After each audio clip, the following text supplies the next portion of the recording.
Welcome back. I've been reading Unrivaled Book 3, and here's a good enough summary on the first half. Prologue. The assassination attempt on Princess Lexia ends in chaos, but not the way anyone expected. Rather than allowing the knights to capture Luna, Yuya makes a sudden decision.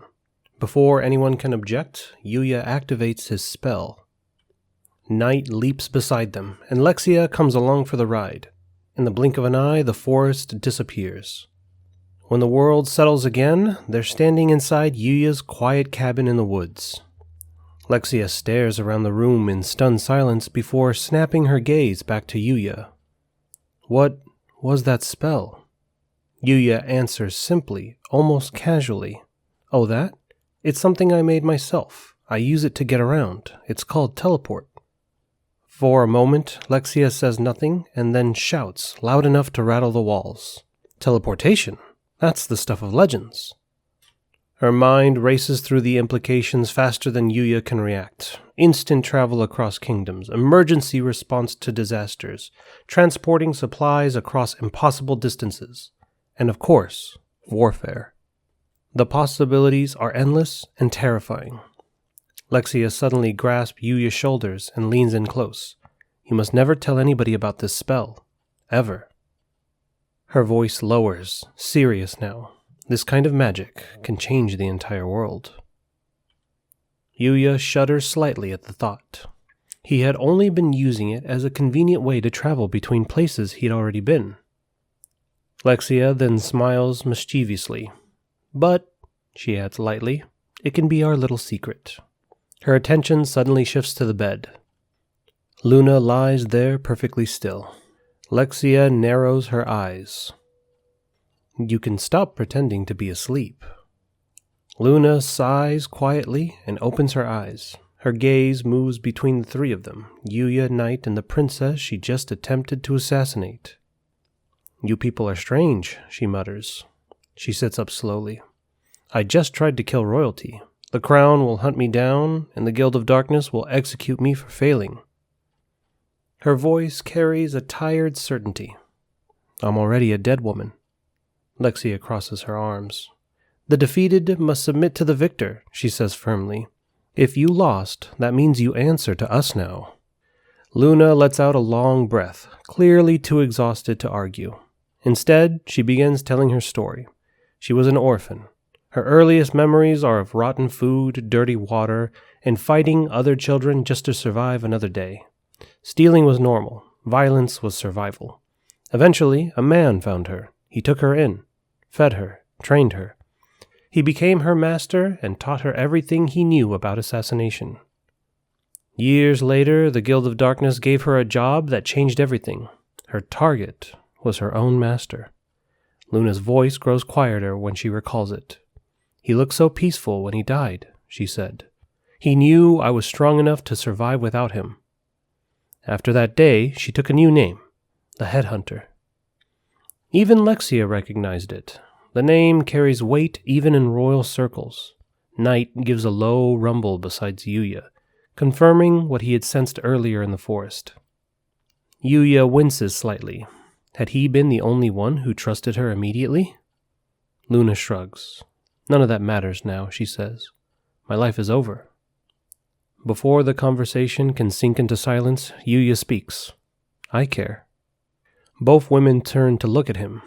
He scratches the back of his head awkwardly but continues. We've only known each other for a short time, but I still think of you as a friend. Lexia's eyes widen instantly. To her, the situation sounds suspiciously like flirting.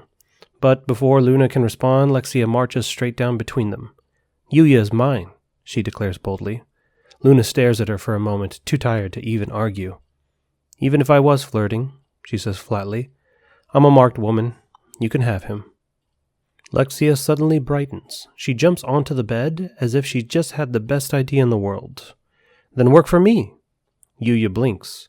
Is this really how royalty solves problems? He wonders. Lexia explains her logic with complete confidence. If Luna serves the royal family, the crown can protect her from the Guild of Darkness. Anyone who comes after her would have to face the royal guard. Oh, and Owen is incredibly strong, Lexia adds proudly. Meanwhile, far away in the forest, Owen is currently sprinting through the Weld in a blind panic, surrounded by monsters and desperately searching for the princess who just vanished. Chapter 1. Luna and Lexia. It quickly becomes clear that Princess Lexia's stubbornness is every bit as powerful as her royal title. After a long back and forth in the cabin, Luna finally gives in to Lexia's relentless demands and agrees to become her bodyguard. The moment the words leave Luna's mouth, Lexia grabs her hands with bright enthusiasm. Good, then it's settled. Luna looks completely drained, but Lexia doesn't seem interested in her hesitation. To her, Luna's violent past is already irrelevant. As Lexia holds her hands, however, she suddenly notices something strange. Wait, she narrows her eyes. Why are your hands softer than mine? It genuinely bothers her. Luna is a hardened assassin who spends her life fighting and traveling, a tomboy who's constantly getting dirt under her nails. Yet somehow Luna's skin is smoother. Before Yuya can even try to redirect the conversation, Luna casually explains the reason. It's because of Yuya's bath. She proceeds to sing the praises of the portable open-air bath he summoned in the forest and its incredible restorative effects. Lexia's eyes sparkle instantly. You have a magic bath. Before anyone can stop her, she's already marching. We're trying it. She drags Luna along with her and even gestures towards Yuya. You should come too. Yuya's response is immediate. No. He refuses with absolute conviction. Luna, meanwhile, looks like someone who's already surrendered to fate. Once in the bath, Lexia relaxes almost instantly, steam rising around them as she sinks deeper into the water, sighing contently. This is amazing. She tilts her head back. It's better than the royal baths. The comment might sound unbelievable, but Lexia seems completely serious. Then, without warning, she turns to Luna. Are you in love with Yuya? Luna nearly chokes. What? No. Lexia watches her carefully. Then you wouldn't mind if I married him? You can't. The words burst out before Luna can stop herself. For a moment, both women freeze. Even Luna looks surprised at her own reaction. Lexia slowly smiles. Call it whatever you want, she says softly. But I know what that looks like. Despite the tension, something between them shifts. And by the time they leave the bath, both girls seem strangely energized, each carrying a new determination. Back in the cabin, Yuya tries to guide the situation back towards something practical. We should really go find Owen. Lexia immediately shakes her head. Oh no, Luna's injured. She needs to recover. She places a dramatic hand on Luna's shoulder. We'll stay the night. Somehow, despite the obvious theatrics, Yuya ends up accepting this explanation. All right, I'll make dinner. I'll cook. Lexia burst the words out with sudden enthusiasm. Both Yuya and Luna stare at her. Yuya feels trapped between two impossible rules. A royal shouldn't cook, but refusing a royal request is also dangerous. Before he can decide what to say, Lexia grabs a potato, places it on the cutting board, and swings the knife down on it. The blade misses. She swings again, and misses. Again and again. Finally, the knife slips out of her hand entirely and flies across the room, slicing past Yuya's head before embedding itself in the wall behind him. The cabin falls silent. Have you ever cooked before? Yuya asks carefully. Lexia proudly beams. No, this is my first time. Luna panics. Yuya quietly takes over the kitchen. Just like during the school camping trip, he becomes a little shy when cooking while people are watching. But this time, neither girl teases him. They simply sit nearby, watching quietly, mesmerized by the way he works. Before long, dinner is ready, and as expected, the food is incredible. Unfortunately, dinner also marks the official beginning of the battle for Yuya's affection. Lexia wastes no time clinging to his arm. Luna immediately searches for a counterattack. Then she gets an idea. I'm too weak to eat on my own, she says softly. Yuya blinks. She was moving perfectly fine a moment ago. But wanting to help, he reluctantly feeds her. Lexia pouts, and then she opens her mouth expectantly. Yuya hesitates. But you're not injured. It's a royal command. He sighs. Between feeding both of them, Yuya never gets a chance to eat his own meal. When dinner ends, the girls decide it's only fair to return the favor and try feeding him instead. By the time it's over, Yuya feels like he's just survived another battle. Later that night, he lies awake. Can't stop thinking about one thing. How am I supposed to apologize to Owen for all of this? The next morning, Yuya suggests teleporting back to where they originally met the knights. Lexia quickly shakes her head. It's better not to use teleportation around people. Reluctantly, they travel through the forest on foot instead. Before long, they hear voices calling in the distance, soldiers waving frantically when they spot them. Sir Owen and his knights look completely exhausted, but overwhelmingly relieved. Yuya bows deeply. I'm sorry for dragging Princess Lexia into my mess. Owen sighs. And I apologize for the princess. He pauses. Her behavior is frequently like this. The moment seems peaceful until Owen notices the unfamiliar girl standing nearby. His expression sharpens. Who is she? Before Yuya can answer, Lexia proudly announces, She's the woman who tried to assassinate me, my new bodyguard. Luna shoots Yuya an irritated look. Is she always like this? Yuya just shrugs. The knights immediately draw their swords. Yuya and Lexia rush to calm them down. Luna adds one final remark. If I wanted to kill her, I would have done it last night when we shared a bed. Every knight turns to look at Yuya. Yuya bows again. I'm very sorry. Eventually, the tension fades. Owen asks Luna if she's willing to share information about the assassination contract, and she agrees. It was probably somebody connected to the first prince. The knights shift uncomfortably. Rumors about the prince have circulated for years, none of them pleasant. Apparently, the assassination report also mentions something else. Yuya. He blinks in surprise. The previous assassination attempt used elite killers and was staged near the Weld so their deaths could be blamed on monsters. But the princess survived, which means somebody else interfered. Someone powerful enough to defeat assassins and monsters. Somebody already living in the forest. And that gave birth to an impossible rumor. A man living inside the Weld. The group falls silent. Breaking this news to the king will not be easy. That's when Yuya suddenly remembers something important. He can't go with them. The trip to the capital would take 2 full days, and today is the last day of Golden Week, his final day before school resumes. He bows apologetically. I need to return home. Owen slowly drops to his knees. The entire trip was for nothing? Yuya apologizes again and again until Owen finally sighs. The country isn't at war, he says.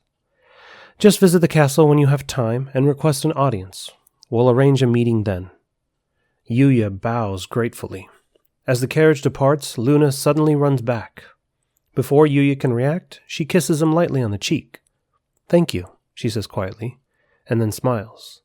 This is my declaration of war. Yuya stands frozen, unable to process what just happened. Behind her, Lexia lets out a piercing screech. Stop the carriage. Owen hears her, and very deliberately ignores the order. For once, disobeying the princess feels deeply satisfying. Chapter 2. Akatsuki. By now, Yuya has grown accustomed to taking walks through the other world. What once felt strange and mysterious has slowly become part of his daily rhythm. On this particular morning, Yuya and Knight wander deep into the forest, farther than usual, and stumble upon a beautiful hidden lake among the trees. The clear water and peaceful scenery are too tempting to ignore. Deciding to take advantage of the quiet spot, they enjoy a relaxing morning bath. The forest fills with small sounds of contentment. Yuya lets out a peaceful sigh. Knight lets out a satisfied howl, and a third voice joins them, an oink. Both Yuya and Knight snap their heads towards the sound in surprise. Standing at the edge of the water is a small boar that somehow wandered straight into their bath. Curious, Yuya scans the creature with his appraisal skill. The results reveal that the pig is a Menghuai, and the name appears written in Chinese characters.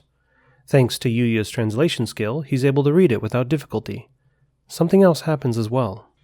Appraising the pig causes his appraisal skill to level up, evolving into a stronger ability, identify. When Yuya uses the new skill again, he discovers something unexpected. The little boar has been accidentally tamed. The pig itself doesn't seem to notice or care. It simply looks relaxed and content to share the bath with them. Seeing its bright red fur, Yuya decides to give the pig a new name, Akatsuki. The color of its coat reminds him of the crimson sky at dawn, and the name feels fitting. The small boar seems pleased with the choice. Curious about his upgraded skill, Yuya tries Identify on Knight as well. Knight's stats are as impressive as expected, but what catches Yuya's attention are his skills. Many of them are well developed, and one stands out in particular. The mysterious ability remains locked, the wolf god of Knight's might. Whatever it is, it must be something extraordinary. Next, Yuya asks Akatsuki to try out some of his abilities. Almost all of the little boar's skills appear to be healing related. When Akatsuki activates them, the surrounding forest reacts immediately. The trees shimmer faintly, and the lake glows with the gentle magical light that spreads through the area. The effect feels soothing and far more powerful than a simple healing magic. It seems Akatsuki's abilities may affect the environment itself. Smiling, Yuya pats both Knight and Akatsuki. In a single morning, he's gained a new skill and a new companion. Unfortunately, the peaceful moment doesn't last. Knight suddenly leaps out of the water, rushing over to Yuya's belongings, grabs his wristwatch, and taps it urgently with his paw. Yuya freezes. School. He nearly runs out of the bath completely naked in his rush to leave. Later that day at school, the class is reminded about the upcoming sports festival. Yuya looks confused, so Miss Sawada explains further. Much like the recent camping trip, the event will be scored. Teams that perform well will earn points for their class. The points matter more than expected. Classes with higher scores will receive better funding for the school festival later on in the year. The best classes will have enough money to hire professional musicians, designers, and even craftsmen to help build their festival attractions. The scale of it all feels far beyond what a normal high school should be capable of. Eventually, it's time for PE, and some of the boys prepare for soccer practice. Yuya is pulled into the activity as well. Because of his past bullying and isolation, he's never actually played before, which means he has no idea how soccer works. Noticing his unease, Ryo kindly steps in to help. He quickly explains the basic rules and positions Yuya as the goalkeeper, trusting that he'll pick things up as the game goes on. The match begins, and both sides play surprisingly well. Meanwhile, Rin comes up with a rather questionable strategy to distract the opposing team. She asks Kaede, who's watching from the sideline, to jump up and down repeatedly. Unfortunately, the plan works too well. Kaede's considerable chest ends up hypnotizing both teams. The opposing side recovers first. Akira seizes the opportunity, dashing past Yuya's teammates and launching a powerful shot straight at the goal. Yuya, barely registering what's happening before the ball is already flying towards him. There's no way he should be able to stop it. But instincts kick in. Without thinking, Yuya activates his superhuman speed and catches the ball. To everyone else watching, it looks like he's simply teleported. "Throw it as far as you can," Ryo shouts. Taking the advice literally, Yuya winds up and throws the ball towards the opposing goal. The result is excessive. The soccer ball rockets through the air like a missile. The wind it generates knocks several students off their feet. When it slams into the goal, the force nearly tears straight through the net. Yuya blinks innocently. Does that count as a goal? The field erupts into chaos as everybody cheers in disbelief. After the game, the students quickly realize something important. Whatever team gets Yuya for the sports festival will almost certainly win, and of course, having Yuya on the team would also attract plenty of girls to watch and cheer. Yuya and the girls stare at the boys in confusion, questioning their motives. In the end, the decision is settled with a simple game of rock, paper, scissors. And surprisingly, Shingo wins. No one saw that coming. And just like that, the table tennis team gains an absurdly overpowered new ace. After class, the group walks home together as usual. Suddenly, a man in an expensive suit approaches them. He introduces himself politely as Kurosawa and immediately calls out Yuya by name. Then the man asks a blunt, unexpected question. Yuya, would you like to be famous? Chapter 3. The Scout. The man in the expensive suit wastes no time repeating his question. Yuya, would you like to be famous? The bluntness of it catches everyone off guard. Yuya frowns slightly and asks the obvious question first. How do you even know who I am? The man introduces himself properly as Kurosawa and explains that the publishing company he works for happens to employ someone Yuya already knows, Miyu, the popular model. Before Yuya can respond, the door of the luxury car behind Kurosawa opens. A woman steps out with the air of authority that immediately makes it clear who's in charge. She's the boss of the publishing company, and she wastes no time making her presence known. Yuya's friends react first. The idea of being connected to somebody famous sends their imaginations running wild. In an instant, they begin daydreaming about everything fame could bring: attention, prestige, glamorous opportunities, and endless excitement. But Yuya doesn't share their enthusiasm. Instead, he quietly thinks about what fame would actually mean for him.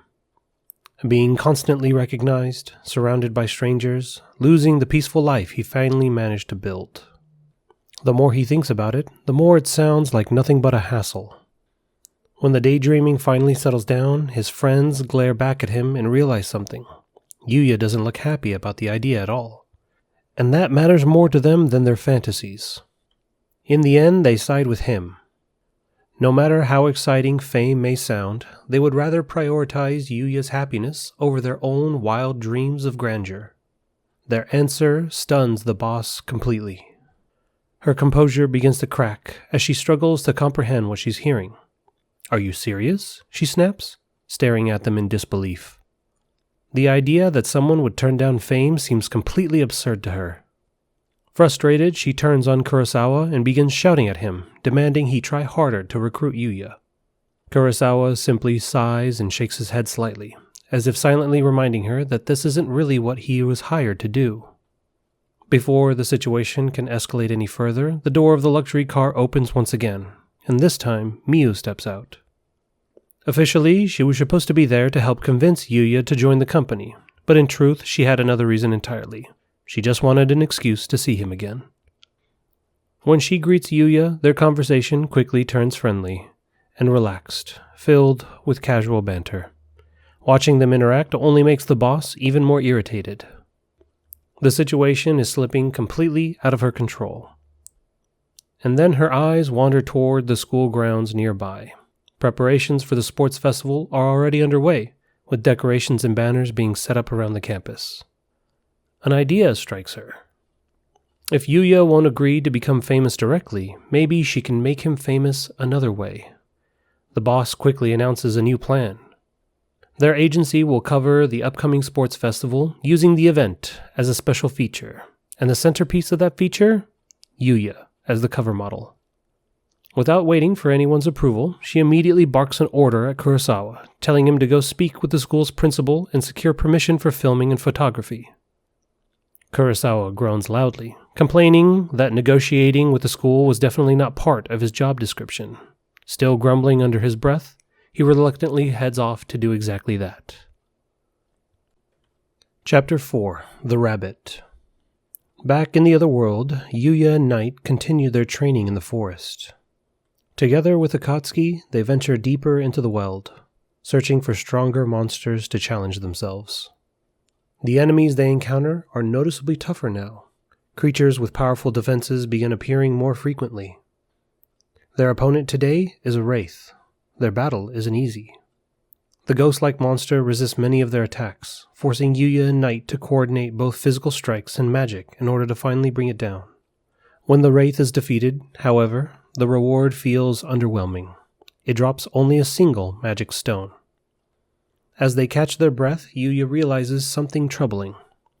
Despite all their practice, their teamwork, combining magic with physical combat feels like it's reached a plateau. They aren't improving anymore. Lying on the ground and gazing up at the beautiful night sky, Yuya quietly wonders if what they really need now is a teacher. The trio continues exploring deeper into the forest than they ever have before. Gradually, the scenery begins to change. The trees surrounding them are no longer ordinary. Instead, massive trunks of black ironwood dominate the landscape. When Yuya scans one with his skill, the result is startling. These trees are incredibly durable, so much so that only techniques used by elves and dwarves are said to be capable of cutting them down.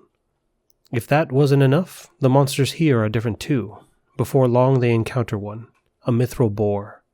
The moment Yuya scans it, his heart sinks. Its stats are overwhelmingly high. Fighting it would be suicide. Running is the only option. But the boar inhales deeply. Its powerful senses search the air. Despite Yuya being invisible, the monster locks on to his exact location, and in the next instant it charges. Its speed is terrifying. There's no time to dodge, only block. Realizing the situation is hopeless, Yuya shouts at his companions. Knight, Akatsuki, run. He intends to hold the monster off, even if it means sacrificing himself to buy time. Then something flashes through the corner of his vision. A white blur streaks across the battlefield. The charging boar is suddenly struck with overwhelming force and launched backward like it was hit by a train. Its body tears through one black ironwood tree, then another, and another, crashing through more than a dozen of the impossibly hard trunks before finally stopping. Stunned and exhausted, Yuya slowly pushes himself to his feet, and standing in front of him is a small white rabbit. Curious and wary, Yuya activates his Identify skill on the creature, and the results are absurd. The rabbit is a king rabbit, and its stats are beyond anything Yuya has ever seen. Every single one of them is in the 6-digit range. Even stranger, the creature possesses 2 divine titles, the deity of kicks and the deity of ears. These titles are granted to only beings who have reached the absolute pinnacle of kicking and hearing. Scanning such an overwhelmingly powerful being pushes Yuya's skill even further. Identify evolves again into Field Guide. Before Yuya can even process everything he's seeing, a calm, smoothing voice echoes inside of his head. The rabbit is speaking to him telepathically. "I can feel you scanning me," the rabbit says finally. Then, without any greeting or explanation, it asks a strange question. "Show me your kicks." The request leaves everyone confused. Still, Akatsuki eagerly goes first. His kick is not impressive. Knight is next. His attempt is better, but still nothing remarkable. And finally, Yuya gives it a try. His kick is clumsy, but the rabbit notes that it shows promise. The rabbit sighs in disappointment and decides to demonstrate. The kick itself was impossible to see, simply too fast. Instead, the group notices the aftermath. A clean hole had appeared in a nearby tree, and then they noticed the tree behind it, and the next, and the next. The kick has pierced through over a dozen black ironwoods in a straight line. Without further explanation, the rabbit orders Yuya to kick again, and again and again. Knight and Akatsuki end up joining the exercise as well, and before anybody realizes it, the strange encounter has turned into a full training session. Under the rabbit's sharp guidance, Yuya's form gradually improves. What once felt awkward begins to feel natural. After about an hour, the rabbit gestures towards a tree. "Kick it." Yuya hesitates. The training seems too short to produce results. Still, he follows instructions. His foot strikes the trunk, and with a loud crack, the massive black ironwood snaps clean in half. Satisfied with the progress, the rabbit proudly declares that it's time for a sparring match. The result is exactly what you'd expect. Yuya is completely overwhelmed. He's kicked, launched, and thrown around repeatedly. But with each match, he quickly begins to understand proper form and timing. Knight carefully watches from the side, studying every movement, trying to absorb as much knowledge as possible. By the end of the session, Yuya collapses onto the ground, into a puddle of blood, sweat, and tears. The rabbit simply looks down on him casually. "I'll see you tomorrow." Before Yuya can even protest, the rabbit kicks off of the ground. The takeoff alone creates a shockwave powerful enough that Yuya has to block it. The rabbit shoots into the sky like a bullet and disappears. In that moment, Yuya receives a new title, the Apprentice of a Deity. The next day, the rabbit casually appears inside Yuya's cabin. Yuya is shocked that it managed to pass through the powerful barrier surrounding the house. The rabbit explains that the area around the cabin is overflowing with mana, an absurd amount of it. In fact, he claims it contains even more mana than the deity of mana itself. Curious, Yuya asks why the rabbit is so determined to teach him how to kick. The answer is simple. As the deity of kicks, it is his duty to pass down his knowledge. Yuya admits he isn't very familiar with deities. The rabbit is surprised by this and explains that many beings who achieve divine status are worshipped as divine beasts. These beings protect humanity from a dangerous force known as demons. Demons, according to the rabbit, are crystallizations of evil itself. The responsibility sounds far too heavy. Yuya wants to become stronger, but he has no desire to carry the burden of protecting the entire world. So he declines the rabbit's offer to officially become his apprentice. The rabbit refuses to accept that answer. He can't allow Yuya's incredible potential to go to waste, so he decides to train him anyway. Yuya objects to receiving such powerful training for free, and that's when the rabbit remembers something. The barrier around Yuya's cabin. Even with all of his divine power, the rabbit couldn't break it, so he proposes a trade. The rabbit will teach Yuya how to kick. In return, Yuya will teach the rabbit magic. It is a deal both of them can accept. They agree to train together, each becoming both master and apprentice to the other. Earlier that same day, the rabbit had entered the world for the first time in a long while. Normally, he would never come to such a dangerous place, but something had been drawing him there. Using his divine hearing, he soon picked up on the sounds of a battle deep in the forest. With his incredible speed, he arrived in an instant, and what he saw shocked him. A human standing deep in the world. A pig and a wolf. Both showed impressive potential, but the human was different. The rabbit can sense it immediately. The human possessed near bottomless potential. The realization filled him with both excitement and fear. He wanted to train the boy. But what if the power were abused? Then the battle worsened. The human shouted for his companions to run away. He was prepared to sacrifice himself to protect them. In that moment, the rabbit's doubts vanished.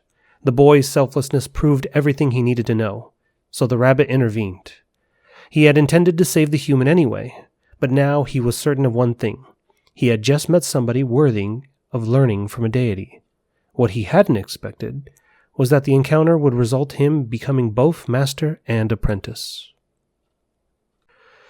Thanks for stopping by and listening to my notes. I'll have new books and new notes ready soon.